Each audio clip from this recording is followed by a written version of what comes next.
आप सभी लोगों का स्वागत है फिर से एक बार क्रिक जोन में। आशा करता हूँ सभी लोग सही सलामत होंगे। तो चलिए शुरू करते हैं आज का वीडियो, जहां पे न्यूजीलैंड और भारत के बीच चौथा टी20 मुकाबला। भले ही सीरीज अपने नाम कर चुके हैं भारतीय टीम, लेकिन ये दो टी20 मैचेस भी बहुत ही महत्वपूर्ण होने वाले हैं दोनों ही टीमों के लिए, क्योंकि टी20 वर्ल्ड कप सामने है और कहीं ना कहीं इस महा मुकाबला और कहीं ना कहीं टी20 वर्ल्ड कप से पहले एक ऐसा वक्त है जहां पे आप कुछ और सुधार ला सकते हैं। क्या कुछ कॉम्बिनेशंस में कुछ ऐसा कुछ ट्राई कर सकते हैं जहां से आप थोड़ा बहुत प्रदर्शन दिखाई दे, गेंदबाज हो या बल्लेबाज हो। हालांकि आज ईशान किशन खेले नहीं, थोड़ा बहुत निगल के कारण उनके जगह पे किसको मौका मिला? अर्शदीप सिंह, एक गेंदबाज को मौका मिला, जबकि बल्लेबाज श्रेयस अय्यर स्क्वाड पे मौजूद है तो प्लेइंग 11 में जगह नहीं मिला, तो शायद टी20 वर्ल्ड कप के स्क्वाड में नहीं है, इसलिए शायद बाकी को ट्राई करना चाहते थे, बाकी विकल्पों का भी। लेकिन न्यूजीलैंड में एक बदलाव, जकारी फॉल्स फिर से आए काइल जेमिसन की जगह पे। आज टॉस भारतीय टीम ने जीता, गेंदबाजी करने का फैसला, वाइजक में मुकाबला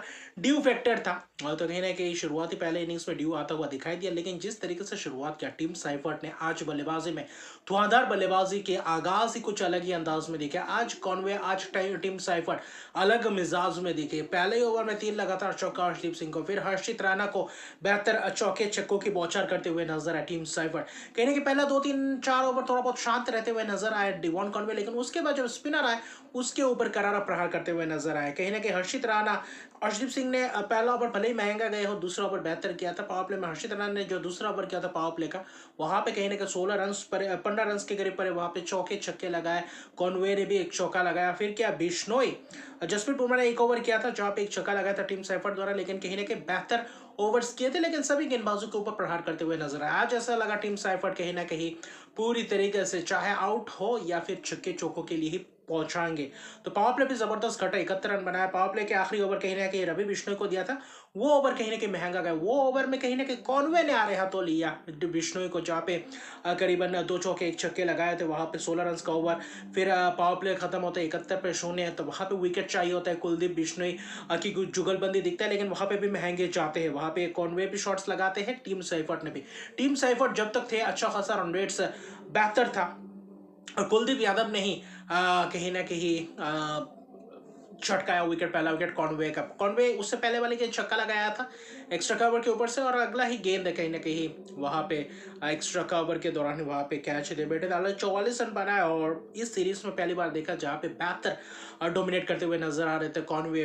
23 गेंद में 44 रन। टीम साइफर्ट की अंधाधुन पारी, दोनों के बीच सलामी जोड़ी के बीच शतक की साझेदारी, और जिसने नींव पूरी तरीके रख दी थी कि जहां से आप बड़ा स्कोर प्राप्त कर सकते हैं। फिर सचिन रविंद्र, कॉटन बॉल, जसप्रीत बुमराह। तो जसप्रीत बुमराह को जब जब गेंदबाजी करने के लायक कहीं ना कहीं अच्छा खासा आशंका जताया था विकेट चटकाने के, वहां पे सफल भी रहे, लेकिन कहीं ना कहीं बीच में रन भी आए। ग्लेन फिलिप्स वहां पे कोशिश कर रहे थे, टीम साइफर्ट थोड़ा बहुत पारी को संभाल रहे थे, लेकिन टीम बाद में ग्लेन फिलिप्स ने कुछ चौके लगाए, रवि बिश्नोई को, फिर कहीं ना कहीं कुलदीप यादव, तो कहीं ना कहीं अच्छा खासा बेहतर दिखा, लेकिन अर्शदीप सिंह नहीं आते ही टीम साइफर्ट का विकेट चटका। टीम साइफर्ट कैच दे बैठे, रिंकू सिंह का लॉन्ग ऑफ के में खड़े थे, वहां पे बेहतर कैच छक्का लगाने के फिराक में थे, और वहां पे जबरदस्त कैच आखिर में अर्शदीप सिंह को जिस स्पेल के लिए लाए आते ही बेहतर किया।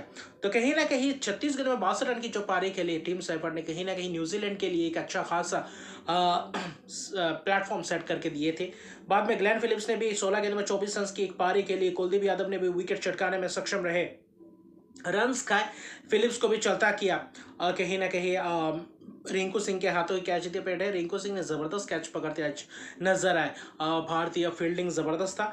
बाद में देखें तो कहीं ना कहीं हर्षित राणा के ऊपर प्रहार करते हुए नजर माफ कीजिएगा मार्क चैपमैन और डेरिल मिचेल थे, तो वहां पे चौके लगाए, डेरिल मिचेल ने भी छक्के लगाए। उसके बाद लगातार 2 ओवर में 2 विकेट्स भी गए, छक्के चौकों की बौछार होते हुए दिखाई दिए। आखिरी 5 में कहीं ना कहीं बेहतर रन बटोरे, और कहीं ना कहीं बीच के ओवर्स में बेहतर रन गति बनाए रखा था, लेकिन बीच में विकेट चटकाए थे। ग्लेन फिलिप्स का विकेट भले ही गए हो, भले ही टीम साइफर्ट का विकेट गया, आखिर में सेंटनर एक ओवर में एक चौका छक्का लगाते हैं, फिर अगले ओवर में अपना विकेट गवा बैठते हैं। तो कहीं ना कहीं रवि बिश्नोई ने अपना स्पेल जबरदस्त डाला। जसप्रीत बुमराह कहीं ना कहीं बेहतर गेंदबाजी, आखिरी ओवर उनका कहीं ना कहीं महंगा रहा। आखिरी जो 3 ओवर थे वहां पे कहीं ना कहीं बेहतर बल्लेबाजी की। जकारे फॉल्स की बात करें, वहां पे डेरियल मिचेल की बात करें, डेरियल मिचेल ने जिस तरीके से प्रदर्शन किया 18 गेंदों में 39 run lower down the order आकर, वो कहीं ना कहीं काबिल तारीफ। और जिस के बदौलत 200 प्लस रन बटोर पाए, जहां पे जसप्रीत बुमराह के ओवर में जो करारा प्रहार किया तो 19 रन आए, एक छक्का डेरियल मिचेल ने लगाया, चौका लगाया, फिर कहीं ना कहीं आपके जकारे फॉल्स ने भी लगाए थे, मैट हेनरी ने भी चौका लगाया था, अर्शदीप सिंह को भी चौके छक्के की बौछार किए थे। जकारे फॉक्स तो वैसे ही रहा, और कहीं ना कहीं आखिरी ओवर भी महंगा रहा। तो कहीं ना कहीं छक्के भी लगाते हुए नजर आए, चौके भी आखिरी 3 ओवर में कहीं ना कहीं करारा प्रहार आखिरी 3 ओवर में कहीं ना कहीं लगभग 45 रन के करीब बटोरते हुए नजर आए, और जो बहुत ही महंगा रहा। आखिरी 3 में 48 रन के करीब आए थे, जिसके बदौलत 215 तक पहुंचे थे न्यूजीलैंड 7 विकेट के नुकसान पे। और कहीं ना कहीं दारोमदार था, जिसके ऊपर कहीं ना कहीं शुरुआत से भी मिडिल ऑर्डर के बल्लेबाज भी और डेरियल मिचेल ने फिनिश भी जबरदस्त किया। तो कहीं ना कहीं 2 विकेट भले अर्शदीप सिंह ने चटका, थोड़ा बहुत बेहतर मुझ में कहूँगा गेंदबाजी की। वह जसप्रीत बुमराह ने भी बेहतर स्पेल किया, 1 विकेट चटका, लेकिन आखिरी ओवर 19 रन महंगा चला गया था। कुलदीप यादव 2 विकेट, लेकिन महंगे रहे। आज गेंदबाज 5 ही गेंदबाजों का इस्तेमाल किया, हार्दिक पांड्या गेंदबाजी नहीं की, एक रनआउट जबरदस्त किया था मिचेल सैंडनर का रनआउट, तो वहाँ काबिल तारीफ है जिस तरीके से फील्डिंग एफर्ट्स दिखाई दिए भारतीय टीम द्वारा। लेकिन जिस तरीके से बल्लेबाजी कर रहे थे, जहाँ पे संजू सैमसन पहले गेंद में स्ट्राइक लेते हुए नजर आते, आज भी वही गेंद और कहीं ना कहीं निकल कर छक्के मारने की फिराक में ठाठबन के हाथों पहले ही गेंद में आउट होते हुए दिखाई दिया। आज भी शून्य में पहला ही विकेट, इनिंग्स का पहला ही गेंद मैट हेनरी ने आज भी विकेट चटकाने में सक्षम रहे। पिछले मुकाबले में संजू सैमसन को किया था, आज इस मुकाबले में अभिषेक शर्मा, जहां पे आप 216 रन का टारगेट का पीछा कर रहे हो और अभिषेक शर्मा को शून्य पे निपटा देते, तो कहीं ना कहीं बतौर टीम, बतौर गेंदबाज बहुत ही कहीं ना कहीं आत्मविश्वास बढ़ता है। फिर सूर्य कुमार आते हैं, एक चौका लगाते हैं, बाद में भी चौका लगाया, और जैकब डफी दूसरे ओवर में चलता कर दिए कॉटन बॉल चांस जबरदस्त अंदाज में। तो 2 विकेट करीबन करीबन 9 रन के अंदर अंदर, वहां पे थोड़ा बहुत हलचल मच चुका था, लेकिन वहां पे रिंकू सिंह चौथे नंबर पे आए। रिंकू सिंह क्योंकि ईशान किशन था नहीं, तो रिंकू सिंह का प्रमोट किया कर दिए गए, चौथे नंबर पे मौका दिया, और आज भी बखूबी अंदाज में उस मौके का लुत्फ उठाया है और भुनाया है भी। और इसके साथ संजू सैमसन भी आज आक्रामक दिखे थे, 2 छक्के लगाए थे कहीं ना कहीं जकारे फॉल्स के ओवर में। वहां पे रिंकू सिंह ने 2 लगातार जबरदस्त कराकेदार छक्के लगाए थे। वो जो शुरुआती क्षण में जिस तरीके से बल्लेबाजी के बाद में थोड़ा बहुत रन बॉल के करीब आ चुके थे, और वहां पे बीच में थोड़ा बहुत धीमा हो गया था, जिसके कारण ही न्यूजीलैंड को थोड़ा बहुत मौका मिला था। बट पावर प्ले में अच्छा खासा मौका था, पावर प्ले में 50-52 रन बनाए थे 2 विकेट के नुकसान पे, जहां पे कुछ छक्के लगाए थे। संजू सैमसन ने भी चौके छक्के लगाए थे जैकब डफी के ओवर में। लेकिन पावर प्ले जब खत्म होता है, मिचेल सैंडनर आते आते ही धीमी गेंद वहां पे बोल्ड होते हुए नजर आते। 24 रन बने 15 गेंदों में आज शुरुआत मिला था, फिर से एक और बार नाकाम रहे बड़े पारी खेलने में। लेकिन हार्दिक पांड्या आते, हार्दिक पांड्या भी आकर कहीं ना कहीं कुछ खास नहीं, इस जोड़ी मिचेल सैंडनर बेहतर गेंदबाजी करते हुए नजर आते। पावर प्ले के बाद कहीं ना कहीं 2-4 ओवर बहुत ही जबरदस्त गेंदबाजी की, ग्लेन फिलिप्स ने भी की, मिचेल सैंडनर ने भी की, वहां पे विकेट्स भी चढ़ के हार्दिक पांड्या का, फिर शिवम दुबे आते आते ही मिड विकेट की तरफ जबरदस्त करा के तरफ छक्का। आज जो शंका जताया है शिवम दुबे ने, आज बखूबी अंदाज में ताबड़तोड़ अंदाज में बल्लेबाजी की, जिस चीज को नामुमकिन सा लग रहा था, जहां पे जल्द से जल्द विकेट गिर चुके थे, वहां पे ऐसा लग रहा था कि शिवम दुबे ने आकर 1-2 ओवर के लिए जान फूंक दिया था। जहां पे जकारे फॉल्स महंगे गेंदबाज वहां पे विकेट चटकाने में सक्षम रह रहे थे। रिंकू सिंह 39 रन, शानदार 39 रन बनाए 30 गेंदों में, हालांकि थोड़ा बहुत आखिर में समय लगाया, और कहीं ना कहीं एक ऐसा शॉट खेलने गए जहां पे जरूरत नहीं थी, और वहां पे एलबीडब्ल्यू के शिकार हो गए। फिर दारोमदार था, कहीं ना कहीं 9 ओवर में बहुत सारे रन चाहिए थे, 100 के ऊपर रन। वहां पे आया ट्विस्ट, वहां पे इस जोड़ी के ओवर में जिस तरीके से 29 रन है, जहां पे 3 छक्के 2 चौके जड़े शिवम दुबे में, और करारा छक्का और बड़े बड़े लंबे लंबे छक्के लगाने में सक्षम रहे, और उसी ओवर ने कहीं ना कहीं मैच का रुख पलट दिया। फिर अगला ही ओवर जैकब डफी को छक्का लगाया, full toss, full leg delivery, mid wicket स्कले की तरफ वही दिशा में छक्के लगाते हुए नजर आए, तो वो एक काबिल तारीफ है। और अगला ही गेंद एलबीडब्ल्यू का शिकार वहां पे आउट दे दिए थे अंपायर ने, वहां पे ऐसा लगा यहाँ पे मैच खत्म, लेकिन फिर रिव्यू लिया गया, बच गए, और ऐसा उनको भी अंदेशा नहीं था कि उनके बल्ले से इनसाइड एज लग के पैड पे लगा।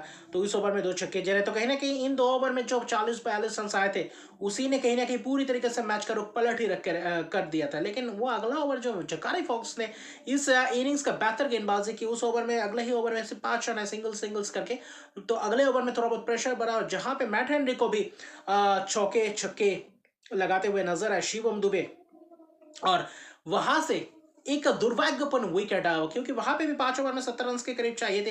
वहां पे मुमकिन था कि किस तरीके से आप कर सकते थे विकेट्स बचा कर कहीं ना कहीं शिवम दुबे रहते तो मैच निकल सकते थे, क्योंकि 65 रन बना चुके थे। 15 गेंदों में अर्शदीप अपारी, ये तीसरे भारतीय सबसे तेज तरह रहा टी20 में अर्शदीप अपारी बनाने वाले बन चुके हैं। तो कहीं ना कहीं 7 छक्के 3 चौके की मदद से तेज गेंदों में 65 रन नॉन स्ट्राइकर पे एंड पे थे। उस ओवर में रन आ चुका था। हर्षित ने सीधा मारते हैं, थोड़ा बहुत क्रीज के बाहर जाते हैं नॉन स्ट्राइकर एंड में। उस ओवर का आखिरी गेंद था और वहां पे गेंदबाज के हाथ में लगता है और वहां पे रन आउट हो जाता है। वही दुर्भाग्यपूर्ण, अगर वो विकेट नहीं जाता तो शायद शिवम दुबे आज एक ऐसे खूंखार अंदाज में थे जहां पे मैच निकालने की भी फिराक में थे। अगर यहाँ से 1-2 ओवर ऐसे ही 15 17 18 रन का ओवर जाता तो शायद मैच गिरफ्त में भी कर सकते थे। और बाद में बस औपचारिकता था, हर्षित राणा कुछ खास नहीं कर पाए। वहां पे ईश सोडी आते हैं, 2 विकेट चटकाते हैं।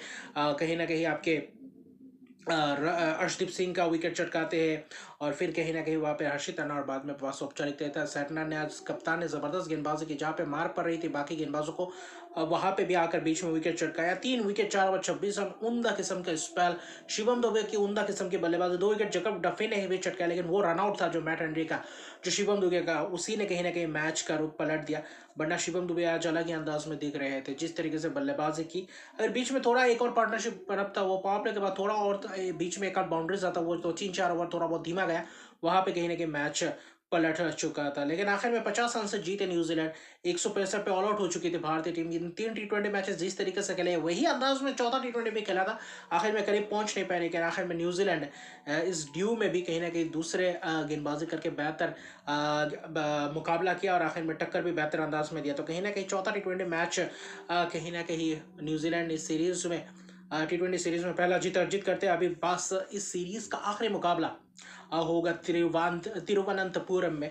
तो वहां पे क्या कुछ खास प्रदर्शन देखने को मिलेंगे, क्या कुछ ईशान किशन की वापसी होगी, क्या सैमसन अपने घर में अपना जबरदस्त अंदाज में प्रदर्शन करते हुए नजर आएंगे। वहां पे न्यूजीलैंड क्या ये मैच जो जीता है इससे आत्मविश्वास बढ़ के क्या अगला मैच में वैसे ही प्रदर्शन करते हुए दिखाई देंगे, या फिर भारतीय टीम शानदार वापसी करके सीरीज को 4-1 से अपने नाम करके सीरीज समाप्त करते और टी20 वर्ल्ड कप की आगाज कर जाते। तो वहां पे भी निगाहें रहेंगे। तो अभी के लिए इतना, अगर तक मेरे चैनल को सब्सक्राइब नहीं, तो मेरे चैनल को सब्सक्राइब कर दीजिए, लाइक कमेंट जरूर कीजिए। और ये टक्कर बहुत ही जबरदस्त मुकाबला ये टी20 सीरीज से देखने को मिला है अभी तक। मिलते हैं अगले वीडियो में, तब तक के लिए गुड बाय।